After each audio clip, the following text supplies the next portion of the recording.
Welcome to Think Big with Dan and Qasim. Join hosts Dan Melnick and Qasim Masood as they explore big ideas, limitless possibilities, and engage with visionaries, entrepreneurs, and thought leaders who dare to dream big, get inspired, motivated, and find practical tips for personal growth.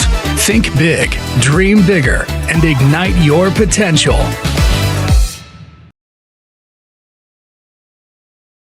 All right, welcome to Think Big with Dan and Qasim, and our guest today is Stuart. So, Stuart, if you want to go ahead and introduce yourself, tell us where you live and what you do for a living. Absolutely. My name is Dr. Stuart Yoss. I'm a chiropractor who practices on the North Shore of Chicago. We have 4 practices, though only 3 are functioning right now. My main function, I guess, is work with a lot of athletes and a like-minded type patients. Our practice is we are the team chiropractors for all the major sports teams here in Chicago, except the Chicago Cubs. Awesome. So how did you get into being a chiropractor in the first place? I was a gymnast in college. I went to the University of Pittsburgh, and my junior year, I dislocated my shoulder. And the trainers put me on 800 milligrams of Motrin 3 times a day. And I started getting bloody noses and it shredded my stomach. And I said there had to be a better way to treat the body. And so a buddy of mine said, hey, major in behavioral neuroscience and go into chiropractic. So I looked into it and it made sense. But at that time, I still didn't know much about it and wasn't too sure what it was. So I applied to school, got into school. And my first weekend at school, they had a weekend to kind of get you pumped and excited about chiropractic. And, my mom all along was, you guys, chiropractors are quacks. Why would you want to do that? And they had 4 doctors speaking. And the first 3 were kind of younger graduates who just totally clicked with me. And I'm like, oh my God, this is the best thing ever. And now, knowing then what I knew now would be a little bit of a different story. But the 4th was a kind of an old timer. And he was talking about making house calls and treating this condition and that condition. And I was like, oh my God, they are quacks. And so at that point I said, all right, I'm giving myself 1 trimester to listen to everyone and anyone that I can. And if I still feel that way at the end of the period, I'll then go into physical therapy, which was my other option that I was thinking of at the time. And so that was in 1992. So it's been a while, but I love what I do every day. I consider this a hobby. It's not a job, so I don't dread getting up in the morning, coming to work. I still love helping people and seeing the changes that I can make in people's lives. Awesome. So how did you go from graduating school to actually starting your own business? So what I did is I worked for a chiropractor. That's actually how I ended up here in Chicago. I originally grew up in New Jersey, and I didn't really know where I wanted to go practice. So I gave myself 6 weeks to find a job. I figured if it was meant to be, it was meant to be. If not, I'll just go home and start studying for boards. And so I found a job, and I worked for this group for about, I think it was like 3.5 years or so, kind of learning from them and seeing how to run a practice. And then I almost bought a practice in Scottsdale. As you said, growing up in Chicago, what the winters are like here. Why I'm wearing a sweatshirt right now as I'm freezing. So I almost bought a practice in Scottsdale. And at the end of the day, it just didn't work out. So I opened up my own practice up here in Bannockburn. It's a small town on the North Shore. And one thing just led to another. So like you mentioned earlier today that you're working with all these sports teams, like you're the official clinic of these sports teams. So how did you go, I guess, getting these partnerships? I'm sure it didn't happen overnight. You built these kinds of relationships. So how did you do that over time? A lot of it is kind of, as they say, you throw enough against the wall, something's bound to stick. So that's sort of how it was. I just kind of kept reaching out, looking at every potential as an opportunity. One of the big things is that I was fortunate enough to start learning a technique called ART, or active release technique. I got into the technique pretty much while in its infancy. And a lot of time back then, a lot of elite athletes were incorporating it into their care. And so I just kept reaching out and introducing myself to the different teams. It took the Bears, I think it was like 4 years before that finally materialized. And then through connections with the Blackhawks, and then the same thing, the Bulls.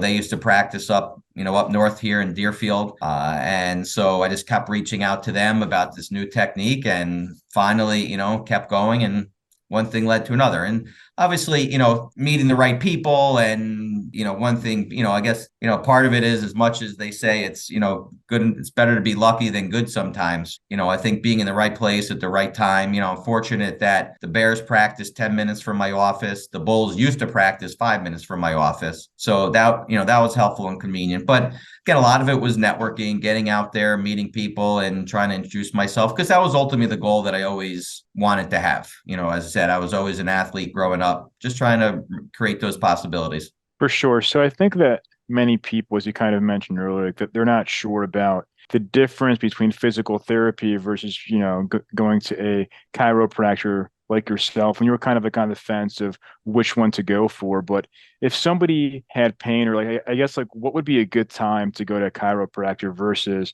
a physical therapist? Every time? A lot of it depends. There's different, the field is so diverse, as is physical therapy as well. For instance, we have PTs that work in our practice with us, so we can totally coexist and work with each other. Originally, one of the draws for me was, when I first started practicing, PTs weren't, a portal of entry. Now the doctors who graduate with a doctor of physical therapy. So I believe they can now be a portal of entry. So originally, when I graduated as a chiropractor, a patient can come to me. I could evaluate them, diagnose them, and then treat them. PTs you had to have a referral from a orthopedist, an internal medicine doctor, to be able to go to PT. So that was for me originally one of the draws. Today's, it's a little bit different, though a lot of times the mindset of a lot of patients is that they're still going to divide between, do I go to an orthopedic, an MD, or do I go to a chiropractor first? And again, a lot of it is depending on what the chiropractor's interest or specialty is. We are a lot of musculoskeletal type practice. So anything with the soft tissue, someone can come to see me. Where there's a lot of other chiropractors who specialize in neurology or radiology or orthopedics, or, so let me take, I guess, a step back to maybe answer that even a little bit further, and kind of maybe even clear the air and give some insight to some people as far as, what chiropractors are and who we are in our education and stuff like that. Because I think a lot of people think that we just, watch a couple of YouTube videos, or the guy down in Houston doing the ring dinger, and then we can become a chiropractor. So we have to go to undergrad, and then we go to chiropractic school, which is 3 and a third years. So basically it's the same courses that medical doctors take, use the same books.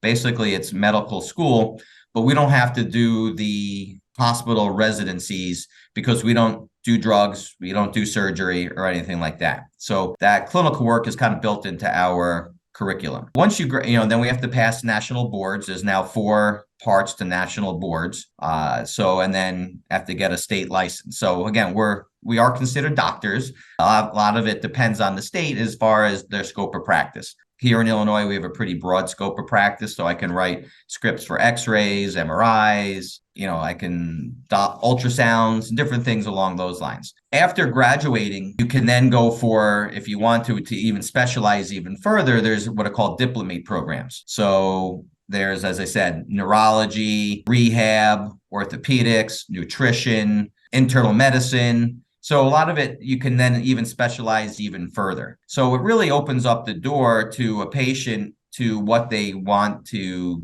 go to, as far as deciding, do I go one way or the other? A lot of time in today's world, a lot of that's listed now on the doctor's website to, maybe gain a little bit more insight. Makes sense. But you mentioned earlier that you work with athletes. So like, if an athlete gets hurt, would you recommend, or because you mentioned that you have physical therapists also like in the office, so would they come and see you and then also like see a PT, kind of a combination of both? Or I guess like it depends, I guess, it's like on the injury. It's like, what does that look like for you? Right. So a lot of it's going to depend on the injury. So a lot of times I'll have patients that will come in, and, especially, I guess, thankfully, I've developed the reputations area that I have, that patients will come to me first and I'll go through an evaluation and an examination with them. And then depending on what my thought is, I'll either refer them for x-rays, MRIs, depending on what the situation is. Obviously, if it's a torn meniscus in the knee, or then obviously I'm going to refer them out to an orthopedist who I have a relationship with. If it's not, if it's just a sprain, strain, or something like that, then a lot of times it may be a combination of the both, that I'll treat and work the soft tissue, use some different modalities, and then work with the physical therapist in strengthening and rehabbing the patient for their injury. So it definitely could be a combination. With that being said, there's plenty of chiropractors who do both, who they do the rehab as well. And, they may be working in a gym, or their type of facility that they have is big enough and they can take the time to spend with the patient, and that's how they've arranged their schedule, their practice, that they can do all the above. So a lot of it depends on the chiropractor. My preference is I'd rather let the physical therapist do the rehab, and I do the soft tissue component to that rehab. Makes sense. So what would you say is the biggest challenge that you face in your business today?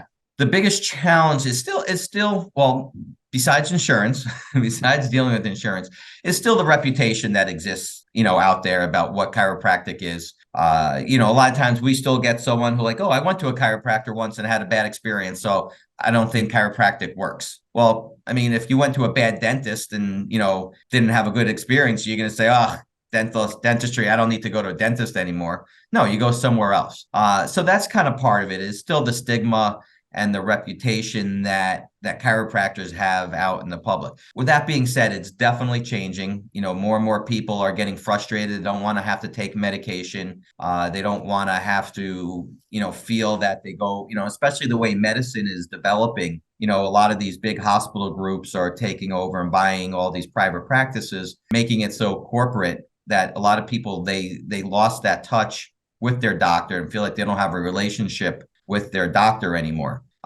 So patients are starting to change and starting to say, you know what, I am going to look more alternatively, if you will, even though I don't really consider myself alternative anymore. But I think those are probably the two biggest, is one, insurance, and two is just still the stigma that exists out there with chiropractic in the mainstream in the world, and again, with the medical doctors, thankfully a lot of the older ones who really are like, don't go to a chiropractor, they're quacks, they don't know what they're doing. That's definitely starting to change. I have plenty of medical doctors who refer patients to me, who are patients, spouses are patients, so it's starting to change, but that's probably the two bigger ones. So how do you compete with these large hospital systems? And that, like, as you mentioned, is a huge problem in the industry of all these hospitals that are trying to do everything, and you're a smaller kind of private practice. So how do you make sure that people understand that actually you're providing, as you mentioned, like the more specialized care, and then you can really help patients? Like, and you do have these personal relationships. Like, do you run lots of ads? Like, how do you get in front of more people? And that's a great question. And we're still trying to figure that out. But, again, part of it is, staying in our lane. We do what we do and being excellent at what we do. And again, a lot of the hospital groups don't have chiropractors in them. Yes, some do, but it's still not a big component, and I've contemplated through the years. I've known one of the CEOs who is one of probably the biggest one in this area. Is him and his family are patients of mine. And even he kind of even said, don't come aboard. You don't want to. It's the machine that it is so dominant and changed the way people practice, that he's like, you're probably better off staying independent. That's probably the biggest way, is trying to stay independent and just point out, what, again, kind of like anything that any little mom and pop restaurant does, opposed to a big box store, is showing the personalized care that you're going to get, that we're going to know, when you walk in the door, we're going to know who your name is. We're going to know who your husband is or your wife is, so that's one of the big thing is customer service. That's at the end of the day, we're still in customer service, we're a service industry. And so by providing the best customer service and trying to change, as I told, the girls up front, or my front office staff up front, telling them, that I want them to have, all my patients to have, life-changing experiences, whether it's life-changing in, wow, I've never been to a doctor's office where they welcomed me with a smile and that knew my name and greeted me the way they did. And, some of the smaller things that we do by sending letters to them after the first visit, to the life-changing experience back with us. And like, oh, I can lift my grandchild again, or I can play pickleball now, and different things along those lines. So just trying to create that best customer service is probably the biggest thing that I really try to do and try to stress with all of our staff. Makes sense. Yeah, that's awesome. So obviously now 2023 is wrapping up. So for 2024, what is your goal? Like, are you looking to open up more locations, or in terms of scaling, like, what's on your vision board for next year? Absolutely. So one of it is definitely to grow again. One of our doctors left one of our practices in the end of September. So right now that we're kind of using that time to kind of tighten the wheels a little bit and make sure that everything is, getting our systems down a little bit better, so that we can grow. We're making some internal changes that are going to allow us to open up, and grow further. So we're definitely gonna expand. We're gonna bring on, hopefully, another physical therapist, and then also in the meantime trying to find the right fit for that fourth office again. I don't know if we'll open up a fifth office in 2024, though. That is a goal of mine, is to open up a couple of more practices eventually, and try to help young chiropractors grow and develop, both professionally and personally, but also more importantly to help, as many patients as we can. As cliche and as corny as that sounds, I do really believe in that. And that's kind of my mission, is to help people personally and professionally on both sides of the field. So do you have enough demand to open up, like as you mentioned, sort of like a fifth office or sixth office? Well, if you recall the one episode of Sopranos, it's location, location, location, all about real estate. Right. And so it's finding the right spot. Again, chiropractic is so underutilized that, really, if you can pretty much throw a dart anywhere. And again, with getting out there and making connections, there's enough people that need to be treated and helped that, you can pretty much go anywhere and create a base for yourself and develop a nice practice. But so it's finding the right spot and the location to do that in. Makes sense. So what would you say is the one biggest piece of advice that you wish you knew before you started this business? It's funny that you say that, because I do work with a lot, a bunch of young doctors who come and work for me, and listening to some couple of different podcasts. I was actually a question that was posed to a guest, another chiropractor on.